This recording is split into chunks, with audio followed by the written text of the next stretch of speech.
Hello student, मैं नीरज कुमार विश्वास आपके अपने YouTube channel Neeraj sir Katihar में आपका स्वागत है। आज हम बात करने वाले हैं class 12 Bihar board important objective question. 100 marks का प्रश्न है ये। इसमें 100 प्रश्न रहेंगे कुल, जो कि काफ़ी इम्पोर्टेंट क्वेश्चन है एग्जाम के दृष्टिकोण से। आप लोग वीडियो एक भी मिनट स्किप नहीं करेंगे। चलिए समय नहीं गंवाते हुए क्वेश्चन पर चर्चा कर रहे हैं। अगर आप मेरे इस चैनल पर नहीं हैं तो कृपया करके चैनल को सब्सक्राइब कर दें। चलिए नेक्स्ट क्वेश्चन। प्रेमचंद के अनुसार जब नारी पुरुष के गुण सीखती है तो वह क्या कहलाती है? कहने का मतलब है इसमें ये जो पाठ है आपका अर्धनारीश्वर पाठ है। क्या है? अर्धनारीश्वर पाठ से। और अर्धनारीश्वर पाठ क्या है आपका? तो ललित निबंध है। अर्धनारीश्वर पाठ आपका क्या है? तो ललित निबंध है। किसने लिखा है? तो रामधारी सिंह दिनकर ने लिखा है अर्धनारीश्वर। अर्धनारीश्वर किसकी रचना है? अर्धनारीश्वर रामधारी सिंह दिनकर का रचना है। प्रेमचंद्र के अनुसार कहता है जब पुरुष के गुण, अगर नारी जब पुरुष के गुण सीखती है, नारी में अगर पुरुष का गुण हो जाता है तो वह राक्षसी हो जाता है। ऑप्शन नंबर यहाँ पर आपका डी करेक्ट आंसर हो जाएगा। क्या हो जाता है? राक्षसी। ये किसने कहा? ये बात किसने कहा? तो ये बात प्रेमचंद्र ने कहा था। ये भी आपको ध्यान में रखना। चलिए बाबू नेक्स्ट क्वेश्चन। निम्नलिखित में कौन सी रचना दिनकर जी की है? कहता है निम्नलिखित में कौन सी रचना दिनकर जी की है? तो यहाँ पर परशुराम की प्रतीक्षा। ऑप्शन नंबर यहाँ पर आपका बी करेक्ट आंसर है। दिनकर की कौन सी रचना है? परशुराम की प्रतीक्षा दिनकर जी की है। ठीक है, चलिए बाबू नेक्स्ट क्वेश्चन। कहता गंधारी कौन थी? गंधारी कौन थी? 3। गंधारी कौन थी? तो दुर्योधन की माँ। गंधारी कौन थी? तो दुर्योधन की माँ का नाम गंधारी। ठीक है, चलिए नेक्स्ट क्वेश्चन। अर्धनारीश्वर काल्पित रूप है। अर्धनारीश्वर जो है आपका काल्पित रूप है। तो कहने का मतलब किसका काल्पनिक रूप है? तो आपका शिव और पार्वती। तो शंकर और यहाँ पर पार्वती भी हो सकता है। तो शिव और पार्वती ऑप्शन नंबर ए यहाँ पर करेक्ट आंसर है। 4 का ऑप्शन नंबर ए, शिव और पार्वती अर्धनारीश्वर का काल्पित रूप है। ठीक है, चलिए बाबू नेक्स्ट क्वेश्चन। प्रेमचंद्र थे, तो प्रेमचंद्र जो थे आपका कथाकार थे। प्रेमचंद्र कौन थे? कथाकार थे। यहाँ पर ऑप्शन नंबर आपका बी करेक्ट आंसर है। प्रेमचंद्र कौन थे? कथाकार थे। ठीक है, चलिए option number B correct answer है। चलिए बाबू लोग नेक्स्ट क्वेश्चन। दिनकर किस युग के कवि हैं?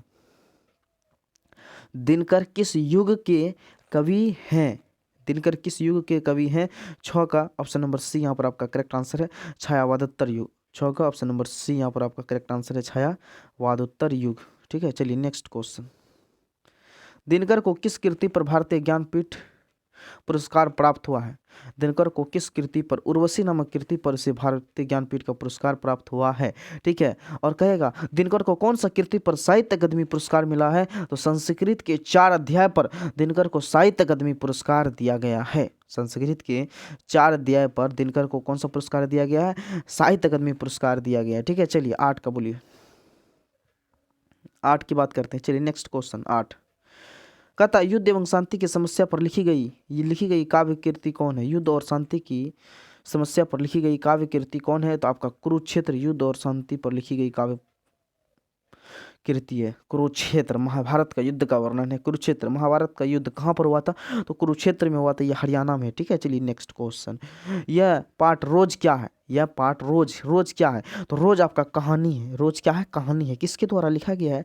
तो रोज कहानी जो लिखा गया आपका हीरानंदन सच्चिदानंदन वात्सायन अज्ञेय के द्वारा लिखा गया है। तो उसको शॉर्टकट में अज्ञेय साहब भी कहते हैं। और रोज कहानी में मुख्य पात्र के रूप में कौन थे? मालती। और मालती का पति का नाम महेश्वर। महेश्वर कौन थे? पैसे से डॉक्टर थे। महेश्वर मालती के पति थे और पैसे से क्या थे? डॉक्टर थे। उसका रोजगार क्या था? तो डॉक्टर। तो ऑप्शन नंबर यहाँ पर आपका बी करेक्ट आंसर है। रोज क्या है? तो रोज कहानी है। चलिए नेक्स्ट क्वेश्चन। कहता है रोज पाठ के लेखक कौन है? रोज पाठ के लेखक कौन है? तो रोज पाठ के लेखक है सच्चिदानंदन हीरानंदन वात्सायन अज्ञेय। सच्चिदानंदन हीरानंदन वात्सायन अज्ञेय रोज पाठ के मुख्य लेखक हैं। ठीक है, चलिए next question. Next question. Agyeya मूलतः क्या है? अज्ञेय मूलतः क्या है? तो अज्ञेय जो है आपका मूलतः क्या है? तो कहानीकार है। क्योंकि आपको पता है कौन सा कहानी लिखा है? हीरानंदन सच्चिदानंदन वात्सायन अज्ञेय रोज कहानी लिखा है। ठीक है, तो इसीलिए मूलतः क्या है? ये कहानीकार है। Option number C correct answer है। चलिए बाबू लोग नेक्स्ट क्वेश्चन। अज्ञेय जी की पहली कहानी कब प्रकाशित हुई? अज्ञेय जी की पहली कहानी कब प्रकाशित हुई थी? तो अज्ञेय जी की पहली कहानी जो प्रकाशित हुई थी वह 1924 में हुई थी। 1924 में। चलिए नेक्स्ट क्वेश्चन। महेश्वर की पत्नी का नाम क्या था? महेश्वर की पत्नी का नाम क्या था? आपको पता बता दें कि अज्ञेय के द्वारा लिखा गया कहानी है आपका रोज कहानी। और रोज कहानी में वही मुख्य पात्र के रूप में कौन थे? मालती थे। और मालती के पति का नाम कौन थे? महेश्वर। तो ऑलरेडी है कि महेश्वर की पत्नी कौन होगा? तो मालती होगा। यहाँ पर ऑप्शन नंबर 1 करेक्ट आंसर है, मालती। महेश्वर के पति का नाम क्या क्या है? तो मालती है। महेश्वर पैसे से क्या थे? महेश्वर पैसे से जो है आपका क्या थे? डॉक्टर थे। चलिए नेक्स्ट क्वेश्चन। इंटर जी ने अज्ञा जी ने इंटर कहाँ से किया? अज्ञा जी ने इंटर कहाँ से किया? तो अज्ञा जी ने जो इंटर किया था वह मद्रास क्रिश्चियन कॉलेज से किया था। Option number A correct answer है, Madras Christian college. Option number A यहाँ पर आपका क्या हो जाएगा? करेक्ट आंसर हो जाएगा। ठीक है, चलिए नेक्स्ट क्वेश्चन। रोज कहानी की नायिका है, रोज कहानी की नायिका है, तो रोज कहानी की जो नायिका है वह मालती है। रोज कहानी की नायिका कौन है? मालती। ऑप्शन नंबर यहाँ पर आपका सी करेक्ट आंसर है, रोज कहानी की नायिका कौन है? मालती। ठीक है, चलिए नेक्स्ट क्वेश्चन। उत्तर प्रियदर्शी नाटक के रचनाकार कौन है? उत्तर प्रियदर्शी नाटक के रचनाकार कौन है? तो अज्ञेय है, अज्ञेय जी है, हीरानंदन सच्चिदानंदन वात्स्यायन अज्ञेय है। ठीक है, आपका 100 महत्वपूर्ण ऑब्जेक्टिव पर बात कर रहे हैं, इसीलिए आप लोग ध्यान से वीडियो को देखेंगे। अगर आप वीडियो पर नहीं है तो कृपया करके सब्सक्राइब कर दें। कौन सी कृति अज्ञेय जी की है? 17 का बी। नदी के द्वीप कौन सी कृति अज्ञेय जी की है? नदी का द्वीप अज्ञेय जी की कृति है। चलिए नेक्स्ट क्वेश्चन। कहता कौन सी कृति अज्ञेय जी की नहीं है? तो यहाँ पर कितनी नावों में कितनी बार है? हरी घास पर क्षण भर है, सदा नीरा है, तो आपका पल्लव नहीं है। यहाँ पर option number A correct answer है, पल्लव नहीं है। ठीक है, चलिए नेक्स्ट क्वेश्चन। शेखर एक जीवनी किस विधा की कृति है? शेखर एक जीवनी किस विधा की कृति है? तो आपका उपन्यास है। ऑप्शन नंबर यहाँ पर आपका सी करेक्ट आंसर है, शेखर एक जीवनी किस विधा की कृति है? तो उपन्यास। ऑप्शन नंबर यहाँ पर आपका सी करेक्ट आंसर है। चलिए बाबू लोग नेक्स्ट क्वेश्चन। अज्ञा की माँ का नाम क्या है? तो अज्ञा की माँ का नाम है आपका वयंती देवी। अज्ञा की माँ का नाम क्या है? वयंती देवी। ऑप्शन नंबर यहाँ पर आपका बी करेक्ट आंसर है, अज्ञा की माँ का नाम वयंती देवी। चलिए नेक्स्ट क्वेश्चन, नेक्स्ट क्वेश्चन। इनमें से अज्ञेय किस वाद से संबंधित है? इनमें से अज्ञेय किस वाद से संबंधित है? तो एक इसका आपका बी यहाँ पर आपका करेक्ट आंसर है, प्रयोगवाद से। कौन सा वाद से? प्रयोगवाद से संबंधित है। इनमें से अज्ञेय किस वाद से संबंधित है? प्रयोगवाद। ऑप्शन नंबर यहाँ पर आपका ए करेक्ट आंसर है। चलिए नेक्स्ट क्वेश्चन, नेक्स्ट क्वेश्चन है कि मालती के पति, मालती के पति क्या है? मालती के पति क्या है? तो मालती के पति आपको बता ही दिए थे, मालती के पति क्या थे? तो डॉक्टर थे। ऑप्शन नंबर यहाँ पर आपका एक करेक्ट आंसर है, मालती के पति क्या थे? डॉक्टर। ऑप्शन नंबर एक करेक्ट आंसर है। चलिए नेक्स्ट क्वेश्चन। लेखक कितने वर्षों बाद मालती से मिलने आया था? लेखक कितने वर्ष बाद मालती से मिलने आया था? तो लेखक 4 वर्ष बाद मालती से मिलने के लिए आया था। ऑप्शन नंबर यहाँ पर आपका बी करेक्ट आंसर है। कितना वर्ष? 4 वर्ष। चलिए नेक्स्ट क्वेश्चन। मालती के पति किस बीमारी का ऑपरेशन करके आए थे? मालती के पति किस बीमारी का ऑपरेशन करके आए थे? तो गैंग्रीन नामक बीमारी का ऑपरेशन करते थे। कौन? मालती के पति। ऑप्शन नंबर यहाँ पर आपका सी करेक्ट आंसर है, गैंग्रीन नामक बीमारी का इलाज करते थे। कौन? मालती के पति। चलिए बाबू लोग नेक्स्ट क्वेश्चन, नेक्स्ट क्वेश्चन है अज्ञा जी ने कितने वर्ष की उम्र में कविता लिखना शुरू किया था? अज्ञा जी ने कितने वर्ष की उम्र में कविता लिखना शुरू किया था? तो आपका जो हो जाएगा 25 का ये 10 वर्ष की उम्र में, 25 का ए हो जाएगा आपका 10 वर्ष की उम्र में अज्ञा जी ने कविता लिखना क्या किए थे? प्रारंभ किए थे। चलिए नेक्स्ट क्वेश्चन, नेक्स्ट क्वेश्चन है तार सप्तक का संपादक कौन है? तार सप्तक का संपादक कौन है? तो 26 का आपका ऑप्शन नंबर डी यहाँ पर आपका करेक्ट आंसर है, सच्चिदानंदन हीरानंदन वात्स्यायन अज्ञेय। 26 का यहाँ पर आपका ऑप्शन नंबर डी यहाँ आपका करेक्ट आंसर हो जाएगा। चलिए बाबू लोग नेक्स्ट क्वेश्चन। अज्ञा जी का जन्म कब हुआ था? अज्ञा जी का जन्म कब हुआ था? तो ऑप्शन नंबर यहाँ पर ए आपका करेक्ट आंसर है, 7 मार्च 1911 को हुआ था। अज्ञा जी का जन्म कब हुआ था? 7 मार्च 1911। ऑप्शन नंबर ए यहाँ पर आपका करेक्ट आंसर है। चलिए बाबू लोग नेक्स्ट क्वेश्चन, नेक्स्ट क्वेश्चन है आपका इनमें अज्ञा का नाटक कौन है? इनमें जो है अज्ञा का नाटक कौन है? तो आपका उत्तर प्रियदर्शी अज्ञा का फेमस नाटक है, तो यहाँ पर उत्तर प्रियदर्शी हो जाएगा। अज्ञा का नाटक कौन है? उत्तर प्रियदर्शी। चलिए नेक्स्ट क्वेश्चन, नेक्स्ट क्वेश्चन। रोज कहानी घंटे की किस करकन के साथ समाप्त होती है? तो 11। ऑप्शन नंबर यहाँ पर आपका डी करेक्ट आंसर है, 11। Option number D correct answer हो गया। चलिए नेक्स्ट क्वेश्चन, नेक्स्ट क्वेश्चन है कि रोज कहानी में अतिथि बनकर आता है, रोज कहानी में अतिथि बनकर मेहमान के रूप में कौन आता है? तो उसके भाई ही आते हैं, जो कि मालती के दूर के रिश्तेदार का भाई है। दूर के रिश्तेदार का क्या है? भाई है। ऑप्शन नंबर यहाँ पर आपका सी करेक्ट आंसर है। तो रोज कहानी में अतिथि बनकर कौन आता है? तो उसके खुद ही दूर के रिश्ते के भाई आते हैं। ठीक है, महेश्वर। चलिए नेक्स्ट क्वेश्चन। कौन सी रचना अज्ञा जी की नहीं है? तो कौन सी रचना अज्ञा जी की नहीं है? एक बूंद सहसा मछली नहीं है आपका, तो यहाँ पर 31 का सी आपका करेक्ट आंसर है, एक बूंद सहसा मछली नहीं है। तो अपने अपने अजनबी है, अग्रदूत है, रिरिच है। ठीक है, तो ये नहीं है आपका, option number C correct answer है। चलिए नेक्स्ट क्वेश्चन। कौन सी पुस्तक अज्ञा जी की है? तो हरी घास पर क्षण भर अज्ञा जी की फेमस पुस्तक है, 32 का सी, हरी घास पर क्षण भर अज्ञा जी की फेमस पुस्तक है।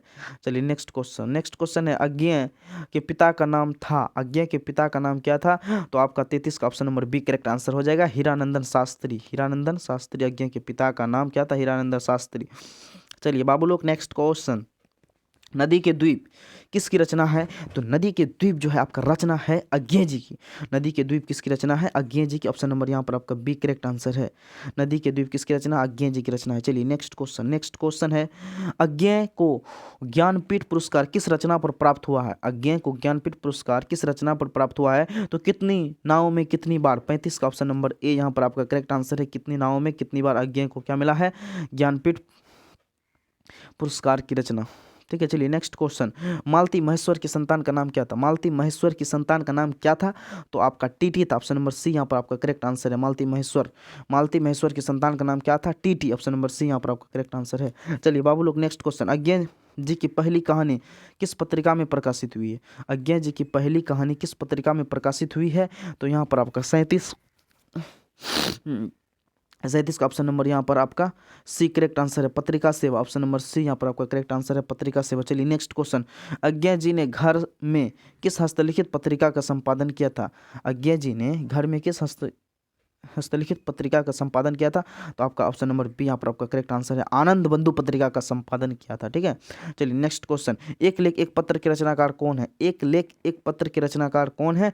तो भगत सिंह है। एक लेख एक पत्र किसने लिखा है बाबू रे? भगत सिंह लिखा। ऑप्शन नंबर यहाँ पर आपका सी करेक्ट आंसर है। चलिए नेक्स्ट क्वेश्चन, भगत सिंह के पिता सरदार किशन सिंह तथा चाचा अजीत सिंह किसके सहयोगी थे? तो लाला लाजपत राय के सहयोगी थे। ऑप्शन नंबर यहाँ पर आपका बी करेक्ट आंसर है, लाला लाजपत राय के सहयोगी थे। Option number B. चलिए नेक्स्ट क्वेश्चन, भगत सिंह की उम्र में क्रांतिकारी किस उम्र में क्रांतिकारी गतिविधि में शामिल हुआ था? तो भगत सिंह जो आपका 12 वर्ष की उम्र में क्रांतिकारी गतिविधि में पैदा शामिल हो गया। तो 12 वर्ष की उम्र में भगत सिंह क्रांतिकारी गतिविधि में शामिल हो गया था। चलिए नेक्स्ट क्वेश्चन, नेक्स्ट क्वेश्चन है आपका, भगत सिंह ने चंद्रशेखर आजाद के साथ मिलकर किस संघ का गठन किया था? तो भगत सिंह ने चंद्रशेखर आजाद के साथ मिलकर किस संघ का गठन किया था? तो आपका 42 का ऑप्शन नंबर सी यहाँ पर आपका करेक्ट आंसर है, हिंदुस्तान समाजवादी प्रजातांत्रिक पार्टी का गठन किया था। ठीक है, चलिए बाबू लोग नेक्स्ट क्वेश्चन, नेक्स्ट क्वेश्चन की अगर हम बात करें, भगत सिंह के चाचा का नाम क्या था? भगत सिंह के चाचा का नाम क्या था? तो भगत सिंह के जो चाचा का नाम था आपका वह था अजीत सिंह। भगत सिंह के चाचा का नाम क्या था आपका? अजीत सिंह। ऑप्शन नंबर यहाँ पर आपका बी करेक्ट आंसर है। भगत सिंह के चाचा का नाम क्या था? तो अजीत सिंह है। भगत सिंह क्या लिखा है? एक लेख एक पत्र किसकी रचना है? तो भगत सिंह की रचना है। एक लेख एक पत्र किसकी रचना है? तो भगत सिंह की रचना है। यहाँ पर option number B correct answer हो गया। ठीक है, चलिए नेक्स्ट क्वेश्चन, अगर ये बोलेगा भगत सिंह को फांसी कब दिया गया? 23 मार्च 1931 को दिया गया। भगत सिंह को फांसी कब दिया गया है? तो 23 मार्च 1931 को। ठीक है, चलिए नेक्स्ट क्वेश्चन, भगत सिंह प्रभावित थे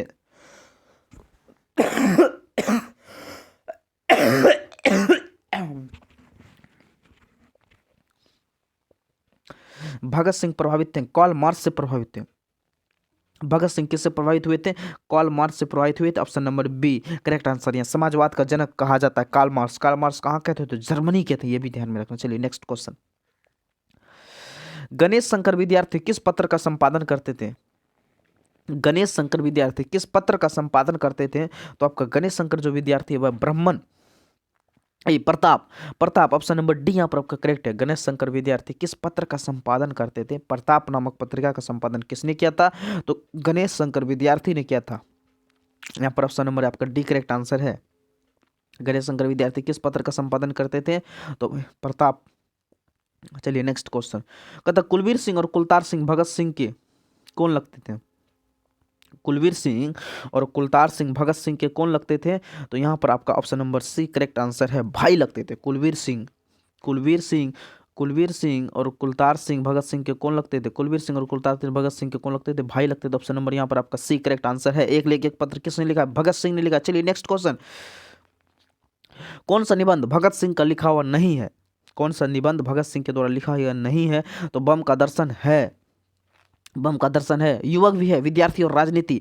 क्योंकि इसके भगत सिंह में जो लिखा है एक लेख एक पत्र, उसमें दो पाठ है। एक पाठ है सुखदेव का एक पत्र, दूसरा है विद्यार्थी और राजनीति जीवन है। विद्यार्थी के राजनीति जीवन के बारे में बतलाता है कि विद्यार्थी को किस प्रकार राजनीति जीवन में भाग लेना चाहिए। और सरकार जो है विद्यार्थी को राजनीति जीवन में भाग नहीं लेते हैं, क्योंकि लेना चाहिए तब ना वो अपनी देश की अर्थव्यवस्था, देश की राजनीतिक व्यवस्था को समझ करके देश को एक अच्छा जगह पहुंचा सके। क्योंकि देश का बागडोर आजकल युवाओं के हाथों में ही होता है। ठीक है, तो इसीलिए भगत सिंह चिल्लाते रह गए कि विद्यार्थी को भी राजनीतिक जीवन में भाग लेना चाहिए। ये व्यवस्था स्कूल में लाना चाहिए। तो यहाँ पर आपका कौन सा निबंध भगत सिंह का लिखा हुआ नहीं है, तो यहाँ पर परिवेश नहीं है, जो कि ऑप्शन नंबर यहाँ पर आपका सी करेक्ट आंसर है, परिवेश नहीं है। चलिए बाबू लोग नेक्स्ट क्वेश्चन, प्रताप के संस्थापक कौन है? प्रताप पत्रिका के संस्थापक कौन है? तो आपको बता ही दिए थे, गणेश शंकर विद्यार्थी जो प्रताप के संस्थापक थे। तो प्रताप के संस्थापक कौन थे? गणेश शंकर विद्यार्थी। ठीक है, ऑप्शन नंबर ए यहाँ पर आपका correct answer, option number A यहाँ पर करेक्ट आंसर। चलिए नेक्स्ट क्वेश्चन, मतवाला पत्रिका कहाँ से निकलती है? 49 मतवाला पत्रिका कहाँ से निकलती है? कोलकाता से निकलती है, ऑप्शन नंबर यहाँ पर आपका डी करेक्ट आंसर है। 49 का ऑप्शन नंबर यहाँ पर आपका डी क्या हो जाएगा? करेक्ट आंसर है। मतवाला पत्रिका कहाँ से निकलता है? तो आपका कोलकाता से निकलता है, option number D correct answer है। चलिए बाबू लोग नेक्स्ट क्वेश्चन, विद्यार्थी और राजनीति शीर्षक निबंध किसका लिखा हुआ है? विद्यार्थी और राजनीति शीर्षक निबंध किसका लिखा हुआ है? तो आपका भगत सिंह का लिखा हुआ है। विद्यार्थी और राजनीति जीवन, बोले भगत सिंह ने जो लिखा है वह 2 पार्ट में लिखा था। एक लेख एक पत्र को 2 पार्टों में पढ़ना था। एक में था छात्रों की राजनीति जीवन, विद्यार्थी और राजनीति जीवन। दूसरा सुखदेव का एक पत्र भगत सिंह ने लिखा था, सुखदेव का एक पत्र भगत सिंह ने लिखा था। ठीक है, तो यहाँ पर विद्यार्थी और राजनीति जीवन शीर्षक के निबंध किसका लिखा हुआ है? ठीक है, तो यहाँ पर एक भी और ध्यान में रखना, एक लेख एक पत्र निबंध, एक लेख एक पत्र क्या है बाबू लोग? तो निबंध है। और किसका द्वारा लिखा गया है? तो ये आपका भगत सिंह के द्वारा लिखा गया। यहाँ पर ऑप्शन नंबर सी यहाँ पर आपका करेक्ट आंसर है, भगत सिंह। ठीक है, तो भगत सिंह को फांसी कब दिया गया? 23 मार्च 1931। ये भी हिटेड क्वेश्चन है। 23 मार्च 1931 को भगत सिंह को क्या दिया गया? फांसी दिया गया। और भगत सिंह के अनुसार कहा जाता है कि आत्महत्या क्या है? कायरता है। भगत सिंह के अनुसार आत्महत्या क्या कहलाता है? तो भगत सिंह के अनुसार आत्महत्या जो है कायरता कहलाता है। जबकि देश कि लड़ाई में शहीद हो जाना, शहादत हो जाना, ये सबसे सुंदर मृत्यु मानते हैं। कौन सबसे सुंदर मृत्यु मानते हैं? भगत सिंह मानते हैं कि अगर आप देश के लिए शहीद हो जाते हैं, देश की लड़ाई के लिए अगर शहीद हो जाते हैं, शहादत हो जाते हैं, तो ये ही सबसे सुंदर मृत्यु है और सबसे बड़ा मोक्ष यही मिलता है। लेकिन आप अगर डर के मारे किसी के कष्ट सह करके आप आत्महत्या कर लेते हैं, ये आपके लिए क्या है? कायरता है। अगर वीडियो को बढ़िया लगा तो मेरे दोस्तों, आप मेरे प्यारे स्टूडेंट, आप अपने मित्रों के साथ साझा अवश्य करें, क्योंकि इस वीडियो को बनाने में काफ़ी मेहनत लगता है। इसीलिए मेरा मेहनत किस रूप में सफल होगा? जब आप लोग सब्सक्राइब कर लेंगे तो हमको पता होगा मेरा परिवार बढ़ रहा है, तब हम और जोश और जुनून के साथ नया नया वीडियो लाएंगे। ठीक है, अगर आप इस चैनल पर नहीं है तो चैनल को सब्सक्राइब कर दें। अगर आप इसका PDF लेना चाहते हैं तो वो PDF आपको टेलीग्राम ऐप पर मिल जाएगा, हम नीचे लिंक डाल देंगे। आप टेलीग्राम ऐप अवश्य ज्वाइन कर लेंगे, क्योंकि उसमें क्यूज भी होती है। आप क्यूज भी दे सकते हैं और आपको PDF की सुविधा भी मिल जाएगी। धन्यवाद।